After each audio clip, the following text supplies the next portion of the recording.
इश्क जैसे है एक आंधी,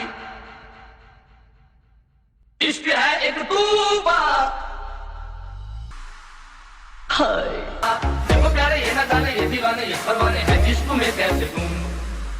हेलो दोस्तों, मेरा नाम है विकास। स्वागत करते हैं आपके और हमारे चैनल यूके मोटो व्लॉग पर। तो आज आपको दिखाते हैं उत्तराखंड में एक शादी का व्लॉग। और विवाह स्थान है हमारे निवास स्थान से 7-8 किलोमीटर दूर। तो चलते हैं वहाँ और आपको दिखाते हैं कि शादी में क्या क्या और कैसे कैसे होता है। और गांव की शादी की ना दोस्तों बात ही अलग है। मतलब गांव की शादी में आज भी दो चीज़ों की ज़रूरत नहीं पड़ती। पहला मतलब ये कि वेडिंग पॉइंट की ज़रूरत आज भी गांव की शादियों में नहीं पड़ती, क्योंकि सारे लोग अपने खेतों में ही शादियाँ करते हैं। और दूसरी चीज़ ये कि वेटरों की ज़रूरत गांव की शादियों में नहीं पड़ती, क्योंकि गांव के लड़के ही सारा काम संभाल लेते हैं। तो शादी के जो भी प्रोग्राम है 2-3 दिन के प्रोग्राम होते हैं, पर मैंने उन्हें मतलब एक ही वीडियो में शूट करा था, तो उन्हें मतलब कन्वर्ट करके एक ही ब्लॉग में आपको खुद शादी दिखाऊंगा। तो चलिए चलते हैं। गांव की शादी में सबसे पहले शुरुआत होती है जंगल जाके लकड़ी काटने से। और आप जंगल जाके ऐसे ही लकड़ी नहीं काट सकते, उसके लिए आपको अपने जंगलात ऑफिसर को एप्लीकेशन लिखनी पड़ेगी। लकड़ियों को काटोगे, फिर शुरू होता है दोस्तों पूरे गांव से मट्ठा को इकट्ठा करने आया काम। और इस मट्ठा को इकट्ठा क्यों करा जाता है ये मैं आपको थोड़ी देर में बताऊंगा। और अभी नापा जा रहा है इसमें मसाला, ताकि ये आपके ड्रिंक को और जायकेदार बना सके। तो ये तैयारी दोस्तों शुरू हो रही है। उत्तराखंड के एक फेमस ड्रिंक है, शायद आप लोग जानते हो जो उत्तराखंड से है। इस ड्रिंक का नाम है पल्लर। और उत्तराखंड में और जगह में इसे मतलब क्या क्या बोलते हैं मुझे ये तो नहीं पता, पर हमारे यहाँ इसे पल्लर बोला जाता है। इस ड्रिंक का एक अलग ही लेवल है दोस्तों। ये जहाँ आपको दिखेगा कि ये बन रहा है, वहाँ आपको बहुत सारे लोग दिखेंगे कि उनके हाथ में बोतल होगी जो कि, और इसमें कोई ऐसी शर्म वरम करने वाली चीज़ नहीं है कि मतलब हम कुछ चीज़ यहाँ से ले जा रहे हैं, क्योंकि इसका टेस्ट ही इस लेवल का होता है। एकदम ज़बरदस्त टेस्ट इसका मतलब माना जाता है। या आप पियोगे तो आपको पता चलेगा कि इसका टेस्ट किस लेवल का है। तो इसकी बनाने की विधि कुछ इस टाइप से है कि मतलब जो ये गोबर के गोसे या गोबले, जिन्हें मतलब हमारे इधर बोला जाता है, इनको जलाकर इन पे रखे जाते हैं। मिट्टी की कुछ छोटी छोटी मतलब कटोरी टाइप की, जिन्हें कसोरे बोलते हैं, उन्हें जलते हुए रखा जाता है इनके ऊपर। और फिर जब वो गर्म हो जाते हैं तो उन पे डाला जाता है कड़वा तेल, और जो भी मतलब मिर्च मसाला होता है वो इसमें डाला जाता है। मतलब भाई साहब, जिस बंदे ने ये पिया होगा ना, उस बंदे को इसका टेस्ट का लेवल पता होगा कि ये कितना टेस्टी होता है। मतलब इसे बनाने की विधि भी जो है वो ऐसे लौंडे लपाड़ों के बस की नहीं होती कि हर कोई इसे बना लेगा। इसे मतलब वही लोग बना पाते हैं जो इसके अच्छे जानकार होते हैं। और आने वाली पीढ़ी में मतलब ये चीज़ शायद आपको आगे देखने को भी न मिले। तो नए जो लड़के हैं गांव के, मतलब उन्हें सीखना चाहिए इस चीज़ को, ताकि मतलब हमारी परंपरा आगे चलती रहे। लास्ट में फिर इन कसौरों को डाला जाता है इन घड़ों, फिर इन घड़ों को सील पैक करके रख दिया जाता है कम से कम 3 से 4 दिन के। शादी वाले दिन इन्हें खोला जाता है, फिर लीजिए आप मज़े। अगले दिन प्रातः में फिर होती है हलवाइयों की एंट्री। और शादी में जितनी भी मिठाइयाँ यूज़ होती है ना, वो सब मतलब हलवाइयों द्वारा घर में ही बनाई जाती हैं। तो यहाँ पर तैयारी चलती है मिठाई बनाने की। अभी बन रहे हैं हमारे लड्डू एकदम मस्त करके दोनों हाथों से। तो लड्डू बन के हो चुके हैं रेडी। अब ये तैयारी हो रही है गुलाब जामुन बनने की, और एकदम मस्त करके गरम गरम तेलों में बनाया जा रहा है गुलाब जामुन को। तो ऐसे करके पकाया जाता है गुलाब जामुन को, ताकि आपके गुलाब जामुन अच्छी तरह से अंदर तक पक जाए।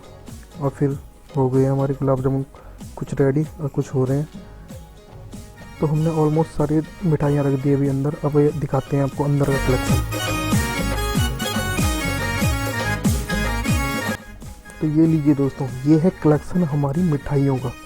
अब देखिए आप कितनी मिठाइयाँ यहाँ पर बन के रख चुकी हैं।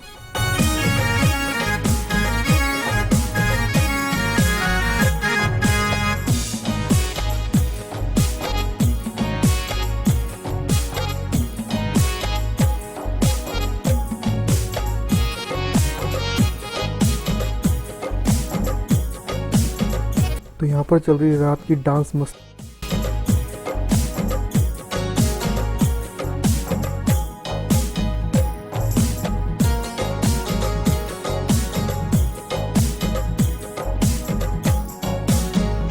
पहुँच चुके हैं दोस्तों हम हल्दी हाथ में। और आप देखो कि गांव में मतलब इस टाइप से हल्दी को लगाया जाता है अच्छे से।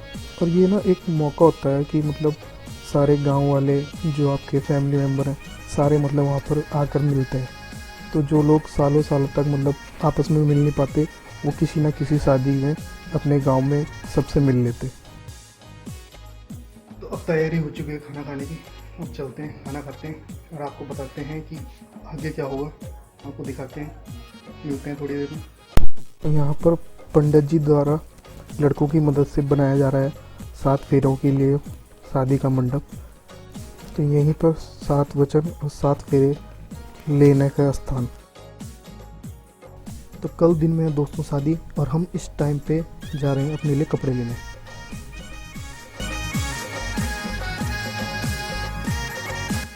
बाय द वे ये वही पुल है जो कुछ महीने पहले बरसात के टाइम पे टूट गया था, और अभी तक तो ये शायद बना नहीं, और कुछ अभी पता भी नहीं कि कितना टाइम इसमें बनने में लगेगा। तो चलिए मिलते हैं आपको सीधे मेहंदी वाली रात में। तो यहाँ पर चल रहा है डांसिंग वाला तगड़ा ही माहौल। आप देख लो कितनी भीड़ नाच रही है इस टाइम पे। तो लीजिए आप भी मज़े, और हम भी डांस करके थोड़े लेते हैं मज़े। और शायद आगे मैं एक क्लिप भी ना बना पाऊँ, क्योंकि काम के बीच में इतना टाइम लग नहीं पा रहा है कि मैं बार बार शूट कर पाऊँ।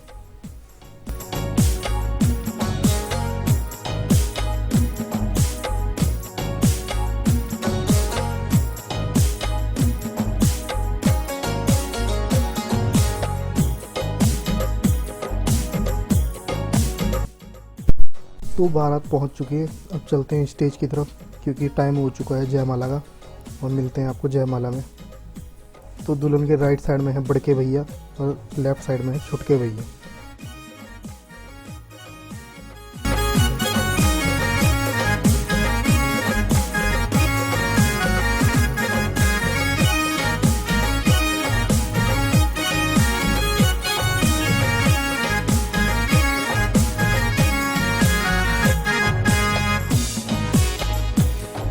और यहाँ पर राइट वाला भाई पूरी मेहनत कर रहा है, पर वो पॉपअप फूट के नहीं दे रहा है।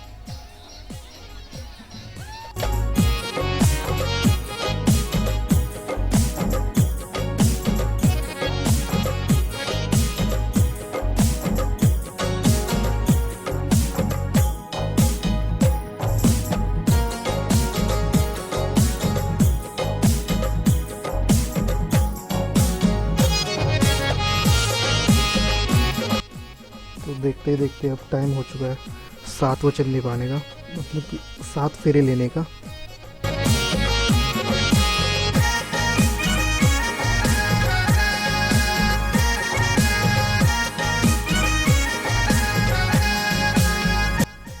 और विदाई से पहले दूल्हा दुल्हन को लगाया जा रहा है टीका, जो कि फैमिली मेम्बर और वो सारे गांव वाले लगाते हैं। इसके बाद सीधे होगा विदाई का समारोह। अब वक्त हो चुका है आंखें नम होने का, यानी कि विदाई का टाइम, और हमारी ओर से ढेर सारी शुभकामनाएं।